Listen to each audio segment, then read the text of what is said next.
welcome back po sa aking channel. This is Marfam TV. At dahil po maganda ngayon ang panahon kahit medyo maginaw, tayo po ay may chance na ngayong maglinis ng ating sasakyan. Ayan, dahil ilang araw na lang po at may pasok na naman ulit kami. Kaya samantalahin natin ngayon na mainit, ay linisin po natin ang aking sasakyan na matagal nang hindi nalilinis. Tara po. Ayan po at inalis ko na yung rag no aking sakyan. Bali po itong sakyan ko ay nadiyan sa labas. Yan dito pala nakapark. Ay tinanggal ko muna yung isang sasakyan ng aking ka-boardmate. At siya po ay wala dito, nasa Pilipinas. Nilipat ko muna diyan sa labas. At yung akin po ang inilagay ko doon para malapit sa my host. Samahan niyo po ako at ito po ang pangkaraniwang ginagawa ko lagi dito. Hindi po ako nagpapa-car wash, bihira po. Dahil medyo mahal, ay ang kotse ko po ay luma na. Ay baka magtanggalan na po ang mga pintura sa car wash. Kaya hindi po ako basta-basta nagpapa-car wash. Ayan, bubuksan po natin yung garahe. At kukunin po natin yung timba. Ayan, ito po ang aming garahe ay hindi automatic. Ayan, bubuksan na po lang natin. Ayan, teka po atin. Hindi ko mabubuksan ng isang kamay lang. Ayan, atin po ang bubuksan.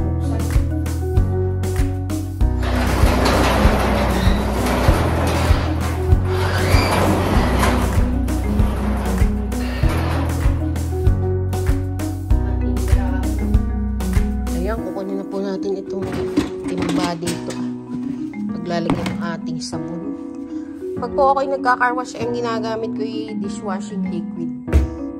Yan. Kuha tayo ng mga pamunas.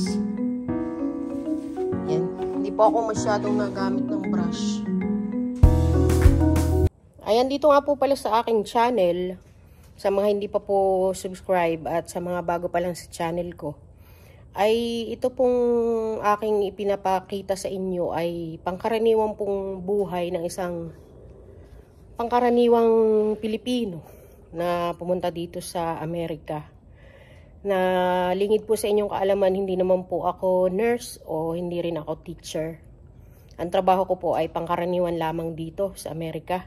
Kaya po ang inyong mapapanood ay buhay ng isang pangkaraniwan lang na Pilipino na dito sa Amerika. Yan, hindi po naman lahat ng nasabing narito sa Amerika ay very successful. Pero hindi ko rin naman po matatawag na hindi naman po ako ganong ka-successful, hindi rin naman ako kumbaga yung hirap na nagpunta dito sa Amerika. Sakto lang po. Kung ano po yung pamumuhay ko sa Pilipinas ay medyo iba po ng kaunti sa pamumuhay ko dito sa Amerika. Siyempre, iba ang pamumuhay dito. Hindi kagaya sa Pilipinas. Ayan. Bali po, ang nadito lang po sa Amerika ay kami lang po ng nanay ko. Yan. Yun po ang inyong makikita sa aking mga ipapalabas. O yung mga vlog ko na ipapakita sa inyo. Yan. Salamat po sa lahat ng subscribers na nandyan pa din at nanonood sa aking mga vlog. Kahit lang simple at saka kumbagay on and off yung pagbablog natin. Kaya doon po sa mga hindi pa subscribe, please subscribe to my channel. Ayan, ang makakasama ko po lagi dito sa aking mga vlog ay ang nanay ko. At siguro po pagdating ng panahon may madadagdagan na tayo dito. Yan. Ayan po, magsimula na tayong maglinis at medyo umiinit na. Ayan, ito po ang ginagamit ko. Maganda po ang Dawn. Maganda sana yung kulay blue nga.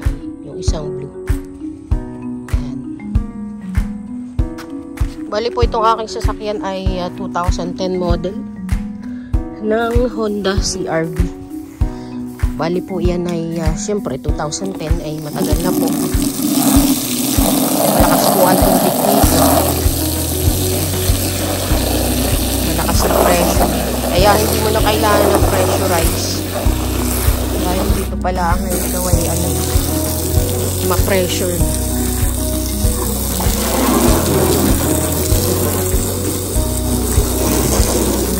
Hindi po naman bawal dito maglinis ng car sa garahe namin as long as siyempre pagkatapos mo maglinis, lilinisin mo din yung mga kalat.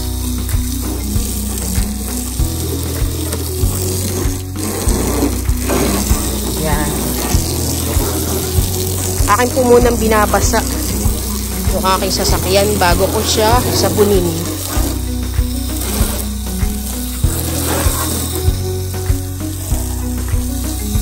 Yan, binabasa ko po muna siya para yung mga dumi ay medyo lumambot, kumbaga binababad kumbaga sa damit. Yan. Yan, ganito lang po ang buhay namin dito. Simple lang po ang buhay dito namin sa Amerika. Mahirap pong gawing komplikado ang buhay dito at kayo po ang mismong mahihirapan.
dito po ang mga sasakyan ay hindi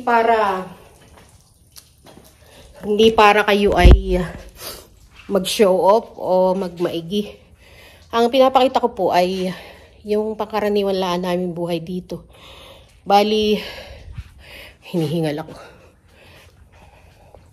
Ang mga sasakyan po dito ay necessity, hindi po ito luxury. Depende na lang po kung anong estado niyo sa buhay at kaya na ninyong bumili ng pang luxury. Ayan, ito po ay necessity. Ang mga sasakyan namin dito. Ginagamit namin sa aming pagtatrabaho. Ayan.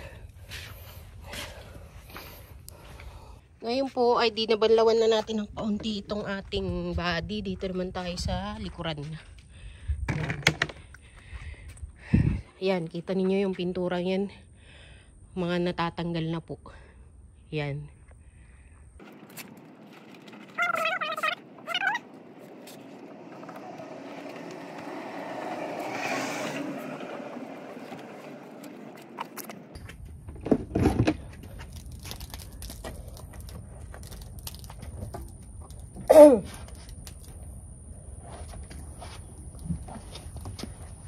Naman tayo.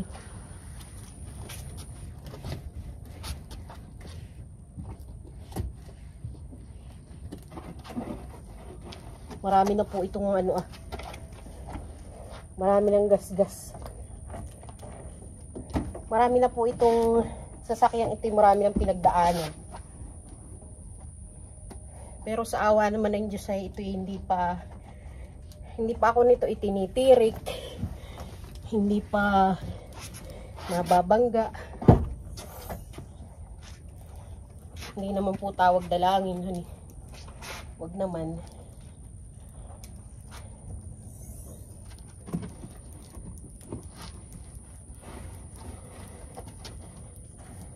Sana po ay makabili din tayo ng bagong sasakyan pagdating ng panahon.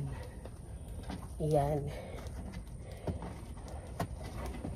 Para po tayo ay mayroong reserba, pamalit dito sa ating sasakyan. At siguro po kung ito'y nakakapagsalita ay sasabihin nito siya'y pagod na.